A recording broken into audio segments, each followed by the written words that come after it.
আপনারা যারা আমাদেরকে কল করে বলতেছিলেন যে আমাদের চামড়া বেল্টের ঘড়ি লাগবে, আমাদের কাছে চামড়া বেল্টের ঘড়ি ছিল না, তো আপনাদের জন্য নিয়ে আসলাম আমরা এই চামড়া বেল্টের সুন্দর ঘড়িটি। এই আমার হাতে একটি পরা আছে, দেখতে পারেন।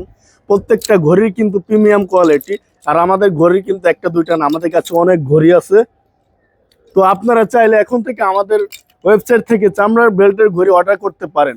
আমাদের ওয়েবসাইট থেকে কিভাবে চামড়া ঘড়ি অর্ডার করবেন, tarazbd.com লিখে আমাদের ওয়েবসাইটে প্রবেশ করবেন। তারপর সেখান থেকে আপনার চামড়ার বেল্টের পছন্দের ঘড়িটি শুধু আপনার নাম এবং ঠিকানা, ফোন নাম্বার দিয়ে খুব সহজে সম্পূর্ণ ক্যাশ অন ডেলিভারি অর্ডার করতে পারেন। আর এই ঘড়িটি ডেলিভারি করার জন্য আপনাদের কাছ থেকে একটি টাকাও আগে নেব না, এবং কি ডেলিভারি চার্জ সম্পূর্ণ ফ্রি। সম্পূর্ণ ফ্রিতে আপনারা এই ঘড়িটি পেয়ে যাবেন। শুধুমাত্র ঘড়ির দামটা দিবেন, ঘড়ি হাতে পেয়ে ঘড়ি দেখে তারপর টাকা পরিশোধ করার সুযোগ রয়েছে। তো এখনই এই ঘড়িগুলো অর্ডার করতে ভিজিট করুন tarazbd.com।